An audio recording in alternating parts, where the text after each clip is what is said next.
So thank you. Buenos dias. Hello. My speech will be in English. Keeping citizens in the picture, I'm going to talk about participatory processes and approaches, or dialogue, as we also call it. I work at the Research Institutes of Sweden, RISE, and RISE has a history of technical research, mostly. But the group that I'm in, the Urban Development Group, is sort of the link between the technical part and the end users and the people. So my focus is, and our focus is normally the users, the people.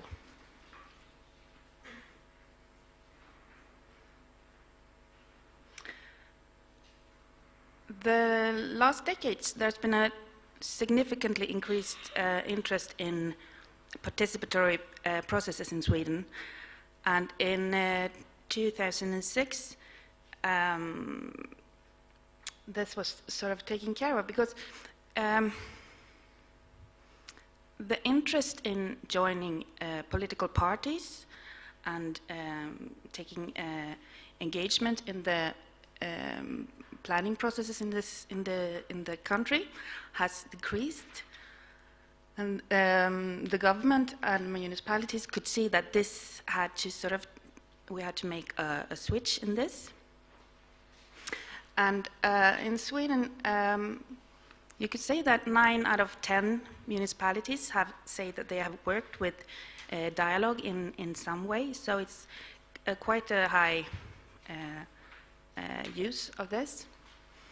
When it comes to citizen dialogue, an official report from 2016 stated that by encouraging transparency, accessibility, and exchange of views and perspectives, mutual understandings of problems and solutions can be created. So this is a top-down engagement. And you can see that both municipalities and housing companies, as well as architects, they're all engaging the public in their planning processes.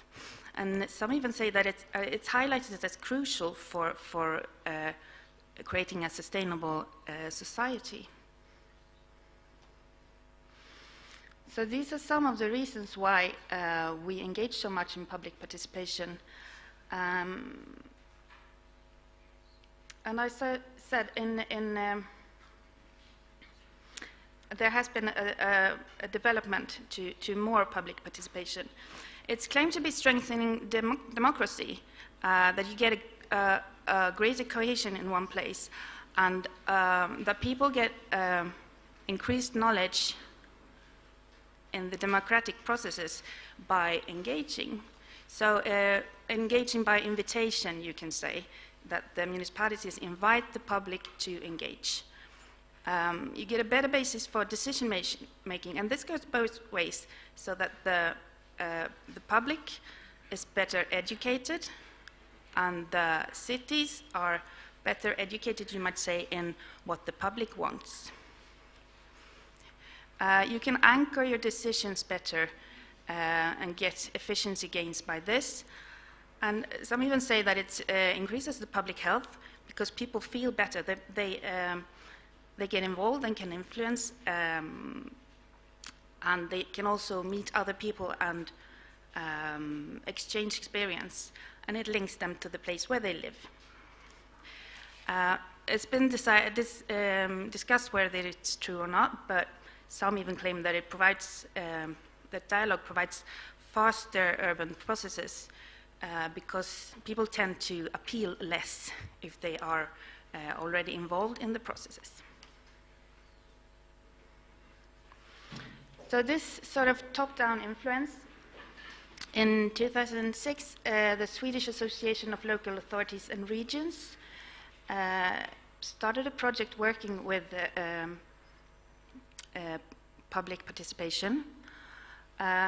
They're working very much through networking. They're educating people who are interested in dialogue. They're very much raising good examples. and they're building up data banks with examples from different processes. And the one you can see on top, it's got a couple of hundreds, I think, examples, which are concrete examples from municipalities who have made a dialogue and want to share their experience. And that can be larger projects and smaller projects. But for anyone who's interested, that's just up there to learn from. Also, the Board of Housing, Building and Planning work as proactive with the participatory planning. So I'm going to give you 3 examples of how we work at RISE. And since we work in close collaboration with the public and the private sector and the academia, we're always involved in very closely to the end users. These 3 examples are quite different, but I can say they are similar in that way that they are small scale. So compared to some of the things we've heard before, this is a small scale project, but you can always scale up.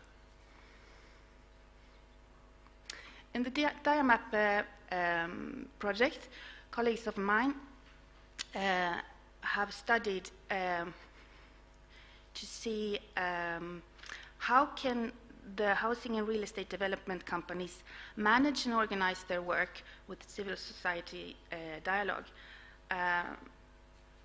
and how can they make their work more strategic.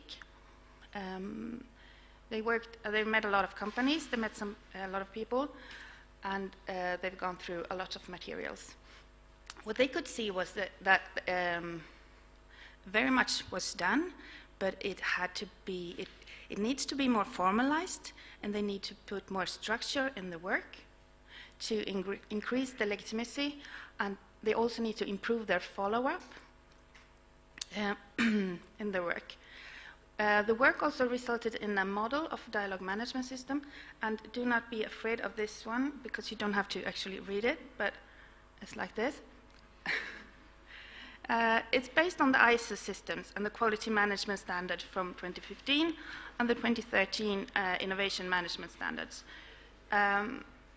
What is suggested is that if a business wants to put more structure in the work, they could start by using a model such as this or any other, and sort of go through it and see where they are. The next step could be to engage a researcher and collaborate closely and see and evaluate their processes. The second project is the TJAFS project. It's a service design project in the waste management, a design project based on non-critical analysis. And it's been working with the waste system in Sweden, waste system management system. It's got funding by the Sweden's innovation agency, Vinnova. This project took place in the city of Borås. It's a bit out of on the west of Sweden. And this area, Norrby, where a lot of insecurity was taking place. This is an area quite similar to some of the areas from the EU-GUGLE project. It's built in the mid 19th century, mainly. What could be seen was that some of the insecurities in the area was actually based on the high amount of waste in the area. It was so much garbage everywhere, and the people didn't really know what to do with their project. Some steps later in the project, you could see that the people who live in this area are not car users. They don't have cars. They can't take their waste to the facilities where you're supposed to take the larger garbage and such. So this was sort of the basis in this project.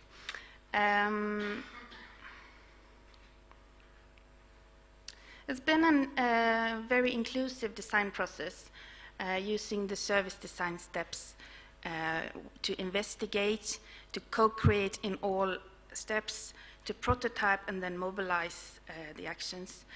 And one of the reasons that this project's been so successful is that they've actually involved people in all steps.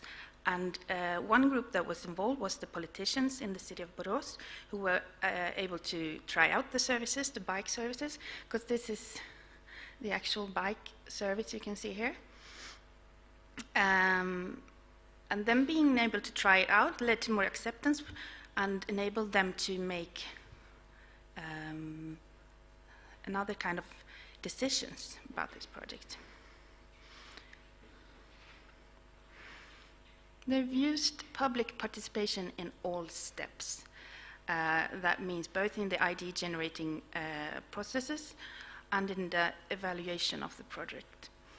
They accessed norm critical experts as consultants, and that means in issues like disabilities, language and culture, because this is a multicultural area, design methodology and urban development, but of course the waste system, how it's built up, and not least law issues that were related to the waste system, because something that's functional might be useful to someone else, but if it's labeled as garbage, you cannot use it for something else. So law issues as well were interesting. And they've also used focus group evaluating the services in all steps. So the last project I'm going to tell you about is how we worked with public participation in Hammarkullen in Angered in Gothenburg. And the city of Gothenburg has been working as an associated city in the EU-GUGLE project and following the other cities. What Gothenburg has done has been a focus on the social sustainability. And one of the premises is the Hammarbadet premises, which is a swimming pool, a bath, as well as training facilities in the building. And the city of Gothenburg, together with RISE, put together a couple of workshops with the experts of the premises, that is the users of the premises.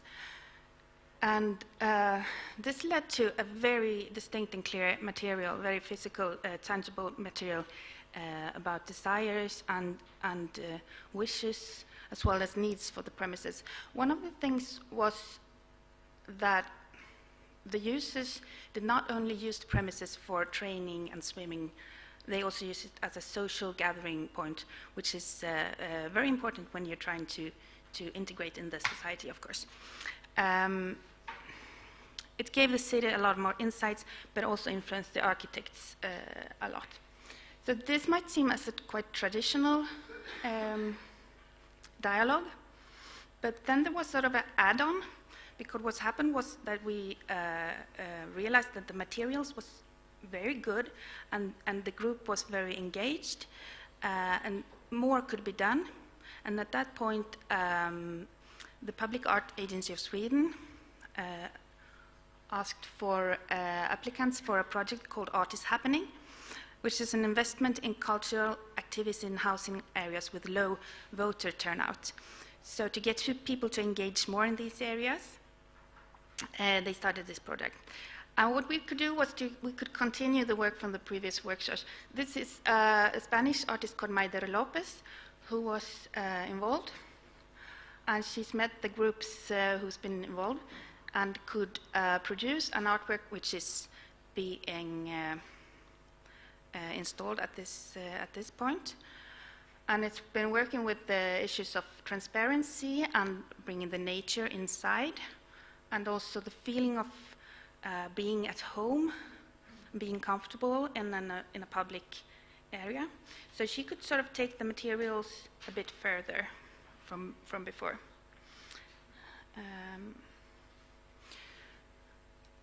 This dialogue is not always simple, and at its worst, it can actually be manipulating. You can put it's not always representative. Is it democratic or is it not? Who gets to share their views? Sometimes it's not reviewed or ruled in any way. And some might say that it's just reproducing the agenda of the elites and the steering people. But as we heard before, one of the new paradigms is sort of to give back the city to its citizens. And to solve major global problems, we need new and stronger forms of popular participation. We might also need to find some new general rules and guidelines. This is being researched upon. Much more needs to be done. And what we can say is dialogue always needs to be constructed from situation to situation. Every context is its own, and every dialogue needs to be in its own context. Thank you.